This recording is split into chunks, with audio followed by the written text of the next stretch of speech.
माता, येथे ठेवलेले वेद ग्रंथ कोठे आहेत? मला त्याचे वाचन करायचे आहे.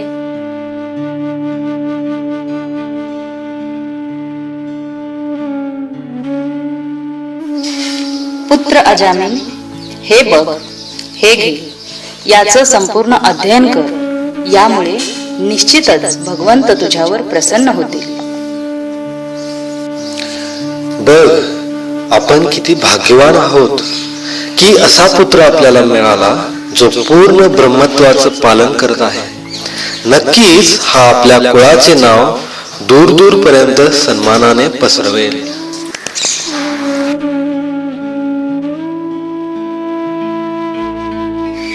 हो स्वामी, मलाही खात्री आहे तो इतर मुलांप्रमाणे नाही. कधीही कुणाच्या खोड्या काढत नाही की कधी असत्य बोलत नाही. आणि तो इतका प्रामाणिक आहे की मला त्याची माता असल्याचा अभिमान वाटतो.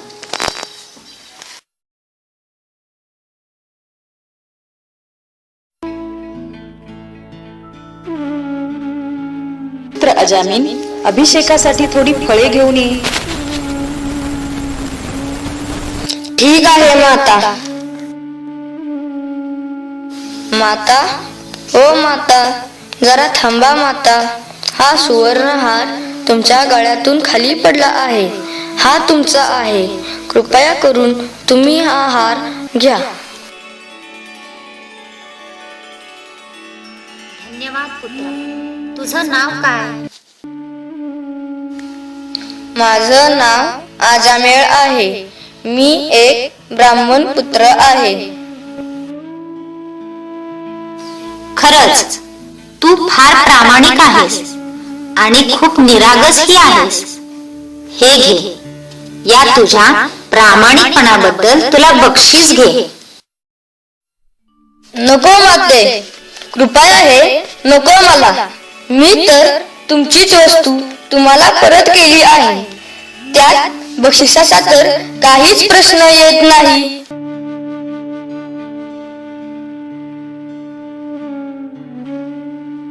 ठीक आहे पुत्रा, हे बक्षीस म्हणून नव्हे तर माझा आशीर्वाद म्हणून तरी याचा स्वीकार कर.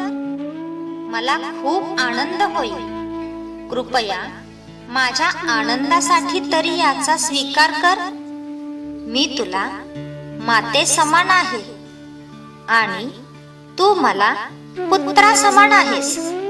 एक गुण संपन्न पुत्र कधी आपल्या मातेचे शब्द व्यर्थ जाऊ देत नाही. ठीक आहे माते. पुत्र अजामिन, आलास तू? हो माते.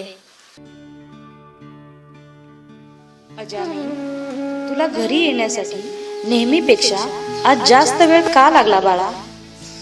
हो माते, मार्गामध्ये एका मातेचा सुवर्णहार पडला होता.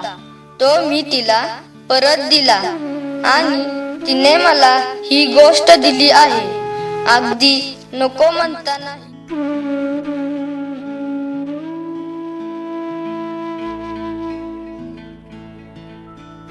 उत्तम, असाच प्रामाणिक राहा. कृष्ण सदैव तुझ्यावर त्यांचा कृपावर्षाव करतील. कारण खरा आनंद प्रामाणिक राहणे आणि भगवंतांना स्मरण करणे यामध्येच आहे.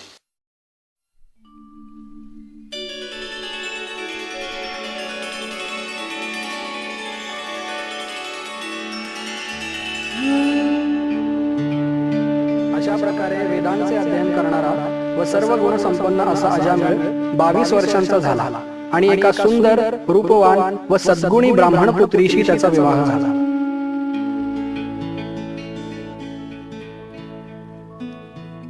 पुत्र अजामिळ, जर तुझे वेद अध्ययन झाले असेल तर थोडे जंगलामधून जाऊन फळे, फुले, लाकडे आणि थोडे कुश घेऊन ये. ठीक आहे पिताश्री. आपल्या पित्याच्या आज्ञेवरून अजामिळ जंगलात जातो आणि परतीचा प्रवास करताना त्याला त्या जंगलामध्ये एक दृश्य दिसते आणि त्या सर्व गुण संपन्न अजामिळाच्या जीवनात एक वादळ येते. तर पाहूया आपण की पुढे काय होते.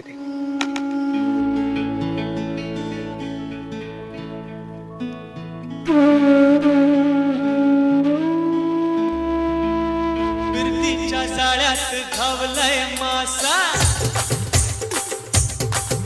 अरे फिरतीच्या जाळ्यात घावलाय मासा, त्याचा हो आता नाही भरवसा, सुटका नाही कधी. आहा, जीव असा गुंतला, हो जीव असा गुंतला.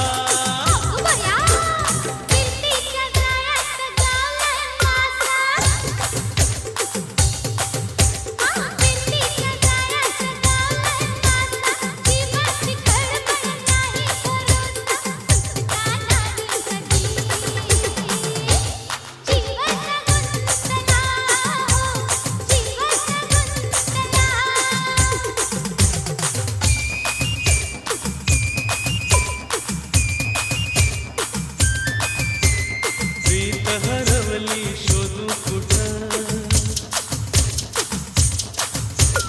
प्रीत हरवली शोधू कुठं, तिच्या विना मी जगू कसं, व्याकुळ प्राण प्रिये प्रिये प्रिये.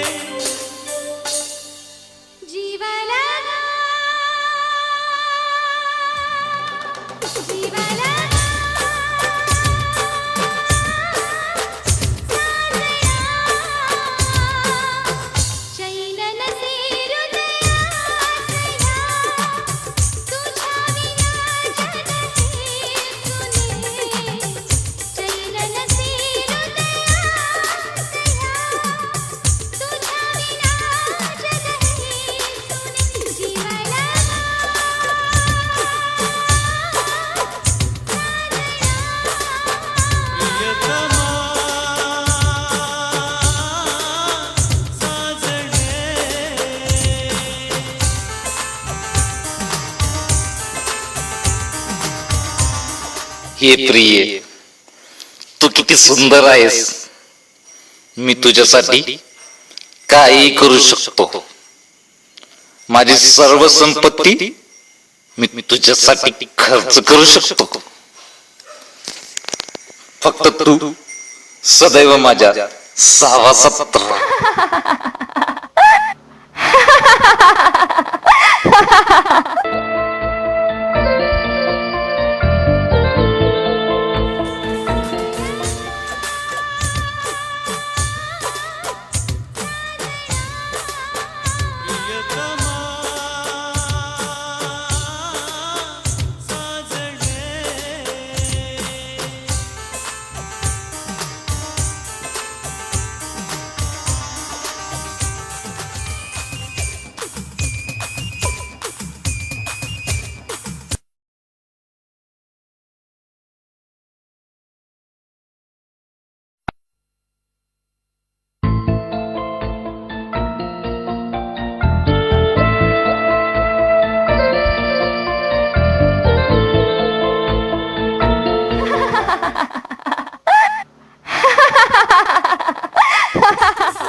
पुत्र अजामिन, आज तू शास्त्र पठन करण्याकरिता लवकर उठणार नाहीस का? उठ लवकर. पुत्र अजामिन, काय झालं? मला असं वाटतंय की तुझं लक्ष कुठेतरी दुसरीकडेच आहे. कालपासून तू थोडा अस्वस्थही वाटत आहेस. तुला बरं वाटत नाही का? काही नाही, काही नाही. कृपया मला एकट्याला सोड. जा तू इथून माते. जा म्हटलं ना माते.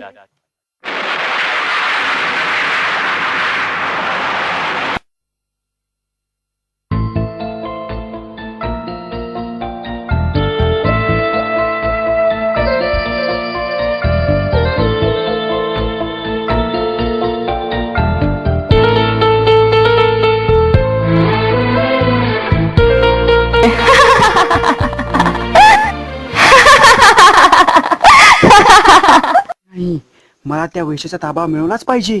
ती माझी झालीच पाहिजे. मी कोणत्याही परिस्थितीमध्ये तिला मिळवणारच. आत्ताच जातो आणि तिला घेऊनच येतो.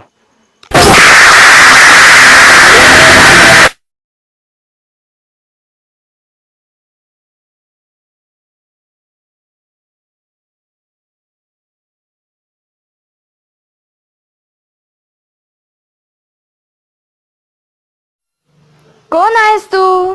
मी अजामिल आहे. कशासाठी आलायस इथे? मला तू हवी आहेस. मी तुझ्यासाठी काहीही करेन. मी तुला माझ्या घरी न्यायला आलोय. तू तिथंच माझ्या बरोबर राहा. मी तुला खूप धन देईन आणि तुझे सर्व हट्ट पुरवेन. पण तुझी पत्नी आणि तुझे माता पिता काय म्हणतील? मी सांगेन की ती माझी दासी आहे आणि तिला कामाला ठेवलेले आहे, कारण मला ती फार आवडते. मला तिचा सहवास हवा आहे. तर मग चल. पुत्र अजामिन, थोडं पाणी आणून देतोस का? खूप तहान लागली आहे मला. पुत्र अजामिन, कोण आहे ही स्त्री? ही एक वैश्य आहे, पण आता ती इथेच माझ्या बरोबर राहणार आहे, कारण मी तिच्यावर फार आसक्त आहे. मी तिच्याशिवाय राहू शकत नाही.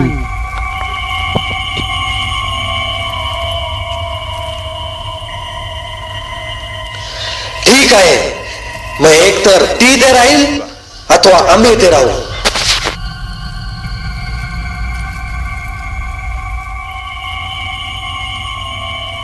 ती इथेच राहणार. स्वामी, कृपा करून असं करू नका. तुमचे माता पिता आणि मी तुमची पत्नी असा आमचा त्याग करू नका. या वेश्येच्या हारी जाऊन तुम्ही आमच्या सर्वांचा त्याग करू नका. स्वामी, स्वामी, स्वामी. हट.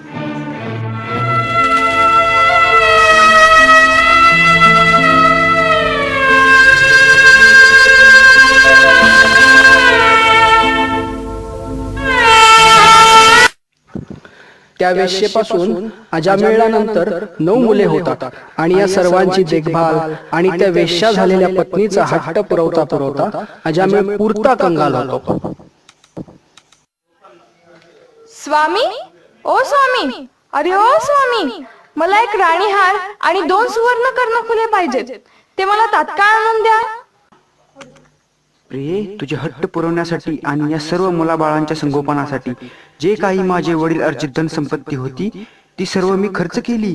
आता माझ्याकडे काही उरले नाही. मला कोणताही मार्ग सापडत नाही.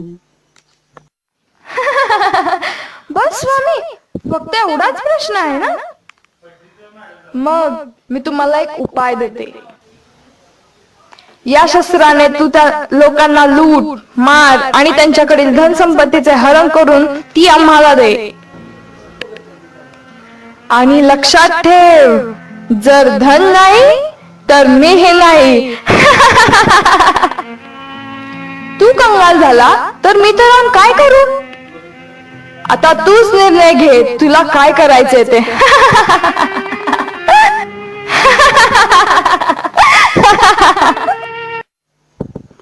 अशा प्रकारे अजामिळ लोकांना लुटतो, त्यांचा खून करतो, दरोडे घालतो आणि लुटून आणलेली संपत्ती वेश्येला देतो.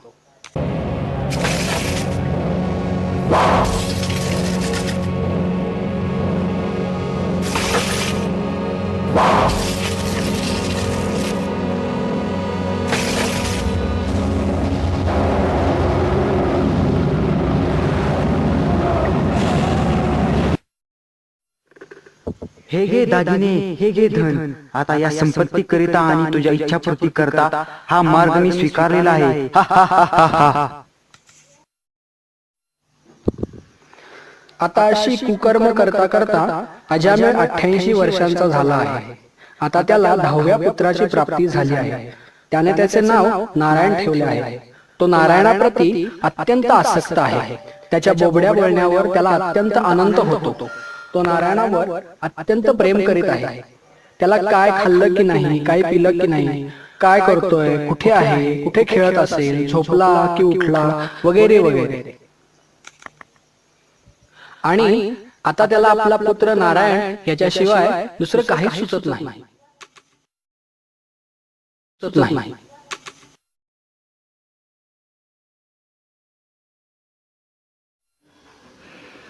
नारायण, नारायण, अरे बाळ नारायण, आहेस कुठे तू?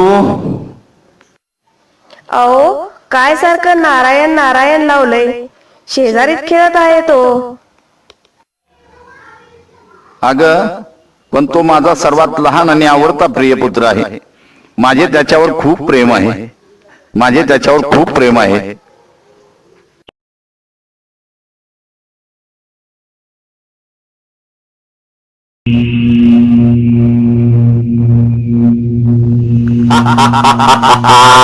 आणणारे त्याला या यमपासातून बांधून भरपूर मांसाहार करत आहेत.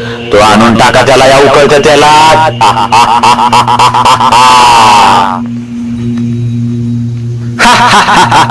जी आज्ञा स्वामी.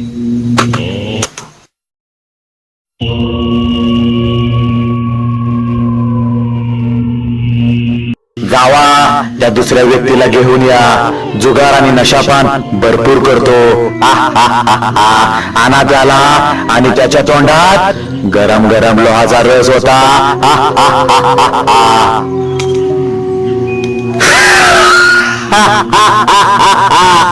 जी आज्ञा स्वामी.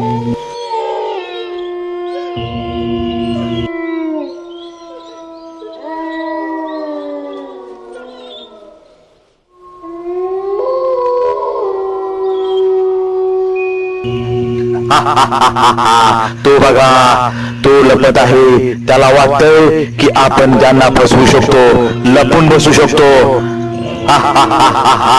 आणा त्याला. तो व्याभिचार परस्त्री संग करतो. त्याला तप्ताशा लोखंबास आलिंगन करण्याची शिक्षा करा.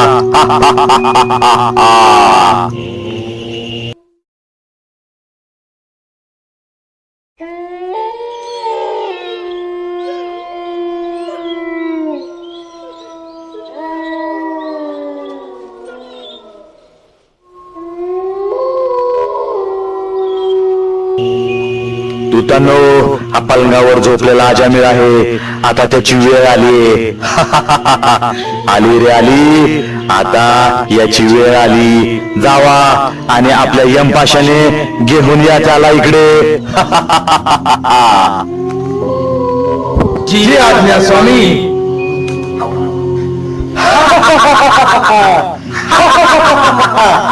चला रे. आली रे आली. आता तुझी बारी आली.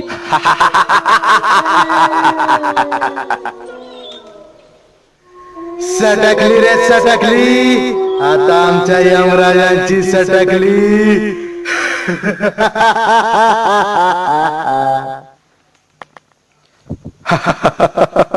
हा पण ती आणि हा एक बहुत नाही सभी रे.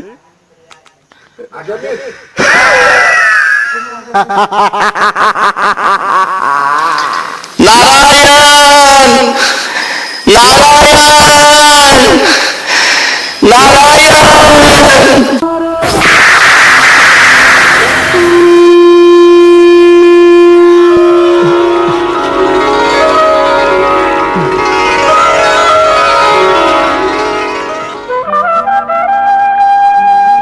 विष्णुदूतांनो, तात्काळ जावा.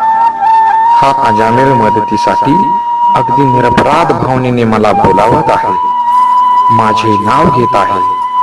क्षणाचाही विलंब न करता तात्काळ जावा आणि त्याची मदत करा. जी आज्ञा स्वामी. थांबा, तुम्ही याला यमराजाकडे नेऊ शकत नाही, कारण याने भगवंतांच्या चरणकमलांचा आश्रय घेतला आहे आणि तो भगवंतांना शरणागत झाला आहे. त्यामुळे आता त्याचे रक्षण होणार आहे.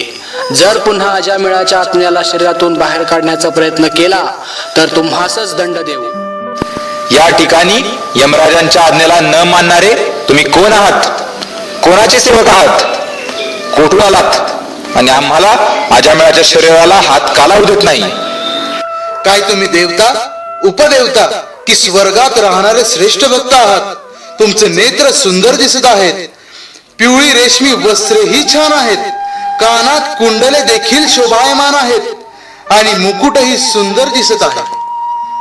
तुमचे तारुण्य सुंदर आहे. तुमच्या हातात धनुष्यबाण, तलवार, शंख, चक्र, गदा आणि पद्म आहे आणि तुमच्या तेजाने संपूर्ण अंधकार नष्ट झाला आहे. जर तुम्ही खरेच यमराजांचे दूत असाल तर आम्हाला धर्म आणि अधर्म म्हणजेच पाप काय आहे ते सांगा.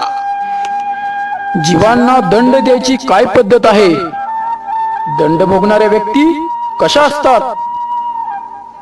कोणत्या प्रकारचे कर्म करणाऱ्या व्यक्तींना तुम्ही दंड देता की सर्वांनाच दंड देता?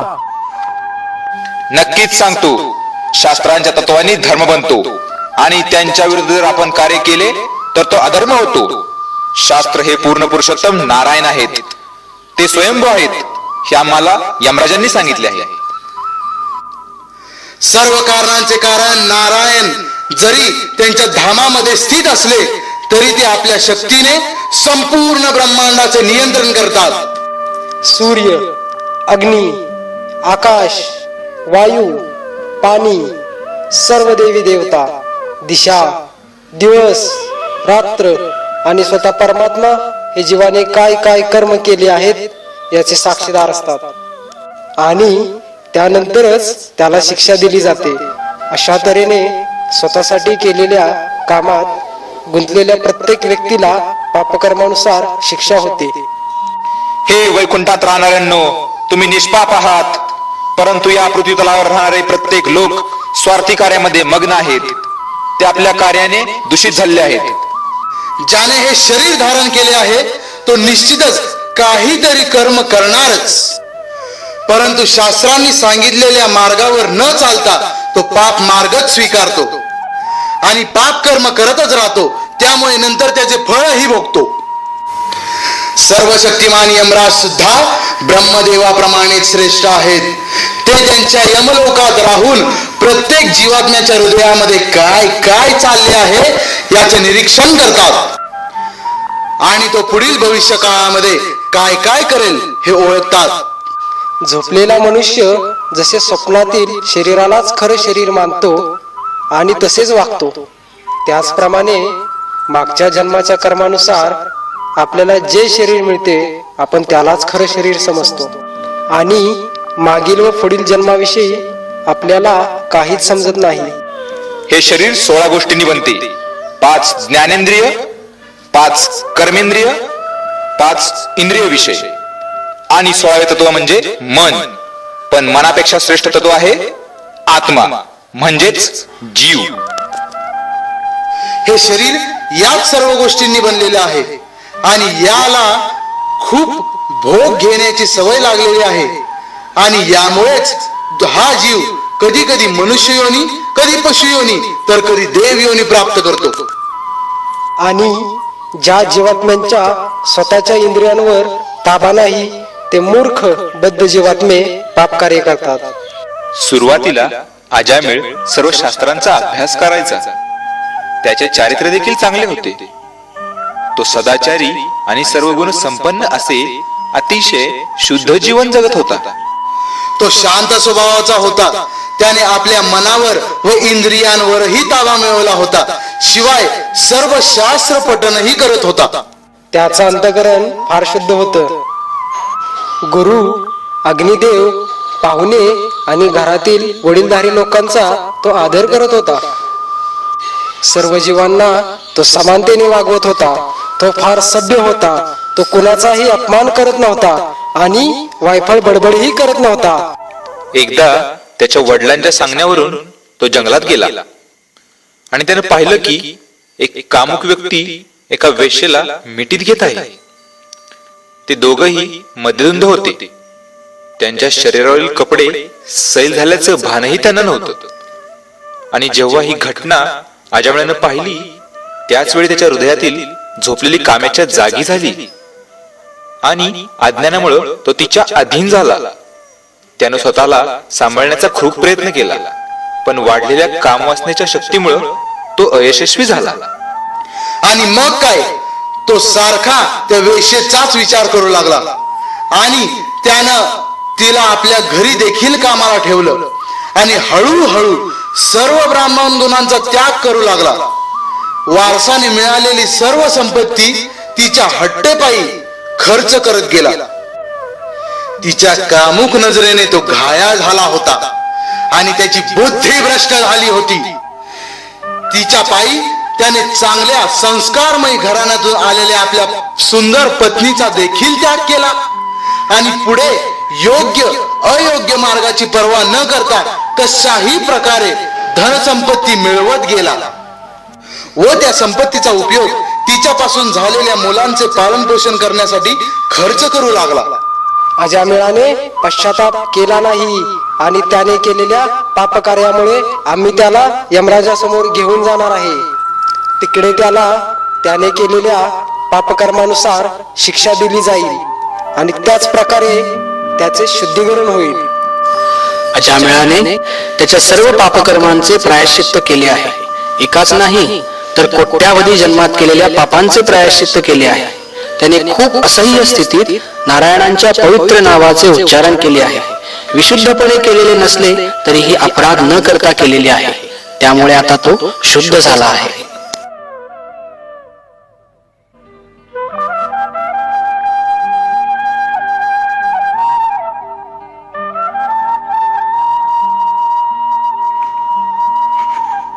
असा नाम जप म्हणजे सोने, मौल्यवान वस्तू चोरणारा, मित्रांचा नातेवाईकांचा विश्वासघात करणारा, ब्राह्मणांची हत्या करणारा यांसाठी प्रायश्चित्ताची सर्वात मोठी प्रक्रिया आहे.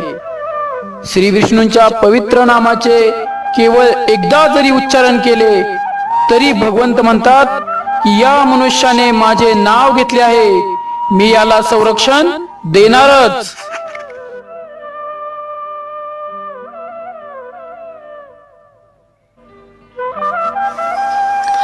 जरी सर्व धर्मांचे विधींचे पालन करून प्रायश्चित्त केले तरी मनुष्य पूर्णपणे शुद्ध होत नाही. पण भगवान हरींचे केवळ एकदा नाम जप केल्याने तो शुद्ध होतो. इतर विधी मनुष्याच्या हृदयात भगवंतांप्रती भक्ती जागृत करीत नाही.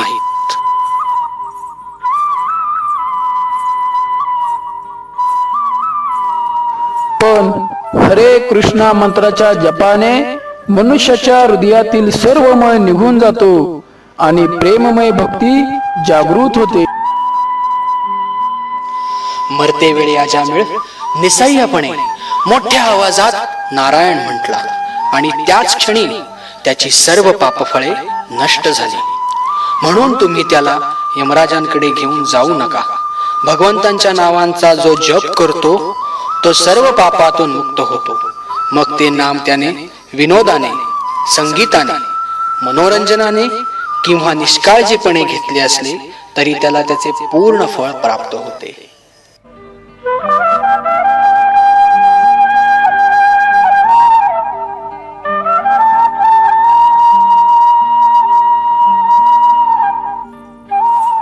अशा प्रकारे विष्णुदूतांनी यमदूतांच्या बंधनातून अजामिळाची सुटका केली व अटळ मृत्यूपासून त्याला वाचवले.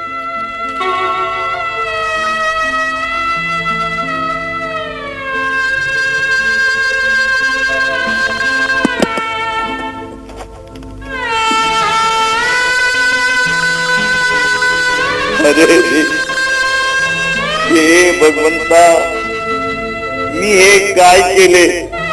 मी इंद्रियांचा दास बनलो, किती नीच स्तराला गेलो. उच्च कुळातील ब्राह्मणाच्या स्तरावरून पतित झालो. ब्राह्मण कुळात जन्माला येऊन ही एका वेश्येचा संग केला. तिने शिजविलेले अन्न खाल्ले. एवढेच नाही तर तिच्या बरोबर जन्मभर संसार केला. माझ्या आई वडिलांची सेवा करण्याचे सोडून त्यांना एकट्याला सोडून दिले. माझ्या सुशील धर्मपत्नीला हाकलून दिले. भगवंता, मी आपली पूजा करण्याचे सोडून दिले. मी किती पाप केली. लुटमार करून त्या वेश्येला आनंदी ठेवण्यासाठी पैसा पुरविला. जुगार खेळून, मांसाहार करून, दारू पिऊन साऱ्या संसाराची वाट लावली. हे भगवंता, मी किती पापी आहे. मी किती पापी आहे. मला आता नरकात जाऊन भयानक नरक यातना भोगाव्या लागणार होत्या. परंतु भगवंता, आपण किती दयाळू आहात, भक्त वत्सल आहात. आपल्या एका नावाने मला मृत्यूपासून व नरकात जाण्यापासून वाचवले आहे. पूर्व जीवनातील भक्तिमय सेवेमुळेच आपण आपले 4 विष्णुदूत पाठला आणि वैष्णवांच्या सेवेत व्यतीत करी. हरे कृष्णा, हरे कृष्णा, कृष्णा कृष्णा, हरे हरे, हरे राम, हरे राम, राम राम, हरे हरे.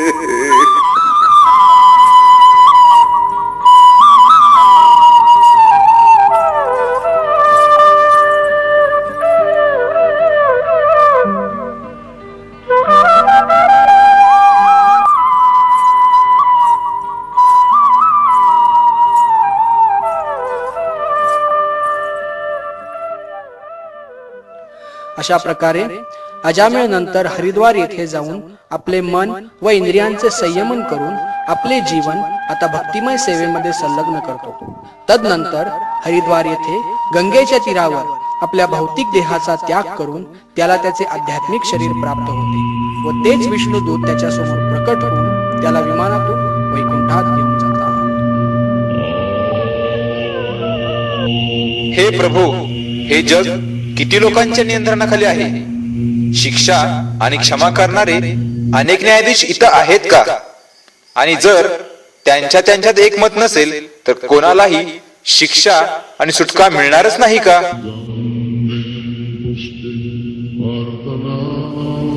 पण जसा राजा सर्व मंत्र्यांचा सम्राट असतो, त्याचप्रमाणे सर्व न्यायाधीशांना मार्गदर्शन करणारा कोणीतरी एकच सर्वोच्च नियंत्रक असलाच पाहिजे. आतापर्यंत आम्ही तुम्हाला सर्वोच्च न्यायाधीश समजत होतो, पण आम्ही बघितले की त्या 4 आश्चर्यकारक व्यक्तींनी तुमची आज्ञा झुगारली.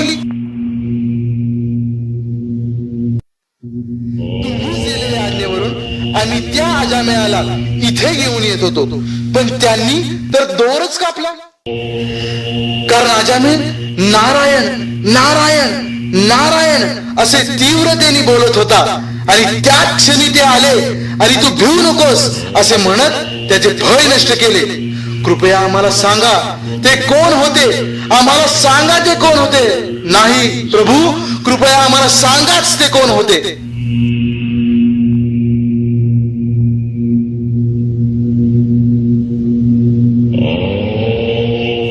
दूतांनो, तुम्ही मला परमश्रेष्ठ मानत आहात, पण वस्तुतः मी परमश्रेष्ठ नाही. माझ्यापेक्षा आणि सर्व देवी देवतांपेक्षा एक सर्वश्रेष्ठ स्वामी व नियंत्रक आहे. ब्रह्मदेव, विष्णू व शिव हे त्यांचेच अंश विस्तार आहेत. मी यमराज, स्वर्गाधिपती इंद्र, जलनियंता वरुणदेव, चंद्रदेव, अग्निदेव, भगवान शिव ब्रह्मदेव तसेच अनेक मरुतगण, सिद्धगण, ऋषीमुनी, बृहस्पती आणि भृगुमुनी प्रमुख असणारे सर्व महर्षी हे सर्वजण जरी या सृष्टीच्या तमोगुण आणि रजोगुण यापासून मुक्त आहेत आणि सत्वगुणात स्थित आहेत, तरी आम्ही भगवंतांच्या लीला समजू शकत नाही. मग या भ्रमित अवस्थेत तर्क वितर्क करणाऱ्या लोकांबद्दल तर काय बोलावे. ज्याप्रमाणे शरीराचे भिन्न अवयव डोळ्यांना पाहू शकत नाही, त्याप्रमाणे प्रत्येकाच्या हृदयात परमात्मा रूपाने राहणारे भगवंतांनाही जीव पाहू शकत नाही. भगवान हे प्रत्येक वस्तूचे स्वामी आहेत. त्यांना स्वतःचे स्वरूप, गुण, वैशिष्ट्य आहेत. तसेच विष्णुदूत व वैष्णव यांनाही त्यांच्या समान शरीरे असतात. देवताही विष्णुदूतांची पूजा करतात. त्यांचं दर्शन फार दुर्मिळ आहे. ते भगवंतांच्या सर्व भक्तांचं रक्षण करतात. भगवंतांच्या जपाने सुरू होणारी भक्तिमय सेवा म्हणजे सर्व जीवांचं सर्वोच्च धर्मतत्व आहे. पहा, या अत्यंतिक पापी अजामिळाने आपण भगवंतांचे नाव घेत आहे ही जाणीव नसतानाही केवळ आपल्या मुलाला बोलिवण्यासाठी भगवान नामांचे उच्चारण केले आणि लगेचच मृत्यूपाशातून मुक्त झाला. पाप कर्मातून मुक्त होण्यासाठी ही एकच क्रिया आहे. बुद्धिमान लोक नाम जपाच्या भक्तिमय सेवेचा स्वीकार करतात. अशा व्यक्ती माझ्या अधीन नसतात. ते कधीच पापकृत्य करीत नाहीत. जरी चुकून पापकृत्य केली तरी त्यांचे पापफळांपासून रक्षण होते, कारण ते नेहमी हरे कृष्ण या महामंत्राचा जप करतात. उलट जे लोक भगवंतांच्या नामांचे, गुणांचे व लीलांचे कीर्तन करण्यासाठी आपल्या जिभेचा उपयोग करीत नाहीत, ज्यांची हृदये कृष्णांच्या चरणांचे स्मरण करीत नाहीत आणि जे श्रीकृष्णांपुढे एकदाही नतमस्तक होत नाहीत, अशा लोकांना माझ्या समोर घेऊन या. कारण ज्यानं मनुष्य शरीर धारण केलं आहे त्याचं पहिलं काम म्हणजे भगवान श्रीकृष्णांप्रती असणाऱ्या आपल्या कर्तव्याचं पालन करणे. जे असं करत नाहीत अशा बदमाश व मूर्ख लोकांना माझ्याकडे आणा. हे भगवान, मला व माझ्या दूतांना क्षमा करा. अजामिळाप्रती आम्ही निश्चितच अपराध केला.